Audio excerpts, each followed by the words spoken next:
আরে তোমরা সবাই হয়তো প্রায় ফ্রি ফায়ার খেলে থাকো, কিন্তু ফ্রি ফায়ার কেমনে তৈরি হইলো ফ্রি ফায়ারটা, কে বানাইলো এই গেমটা, আর কেমনে হয়ে উঠলো এটা ফ্রি ফায়ার সারা বিশ্বের মধ্যে 2 নাম্বার গেম, মানে 2 নাম্বার টপের মধ্যে রয়েছে এমন গেম।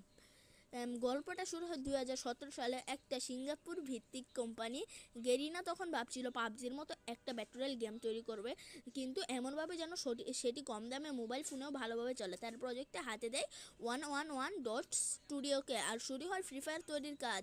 ফ্রি ফায়ার তৈরি করা হয়েছিল এমন সব গেমারদের জন্য যাদের ফোনে বড় গেম চালানো সম্ভব নয়। তাই গেমটি বানানো হয় লাইট ওয়েট, ডেটা সাশ্রয়ী এবং স্মার্টফোন ফ্রেন্ডলি। এই কারণে ফ্রি ফায়ার খুব দ্রুত জনপ্রিয় হয়ে ওঠে দক্ষিণ এশিয়া, ল্যাটিন আমেরিকা এবং আফ্রিকার অনেক দেশে।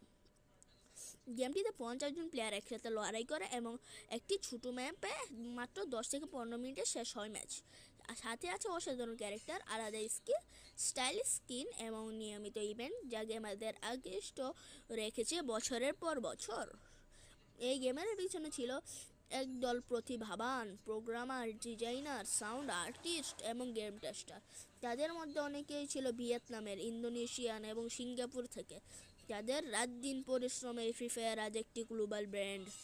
2020 সালের মধ্যে ফ্রি ফায়ার হয়ে যায় বিশ্বের বেশি ডাউনলোড হয়ে মোবাইল গেম। গেরিনা প্রতি বছর গেমে আনে নতুন আপডেট, নতুন চরিত্র আর ইভেন্ট, আর গেমাররা প্রতিবারই দেখায় ভালোবাসা।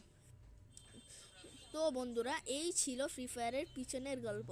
আপনারা কবে থেকে ফ্রি ফায়ার খেলেছেন যে কমেন্ট করে জানাতে ভুলবেন না। ভিডিওটা ভালো লাগলে একটা লাইক, শেয়ার আর চ্যানেলটাকে সাবস্ক্রাইব করে রাখুন, কারণ সামনে আসছে আরও গেমিং কন্টেন্ট।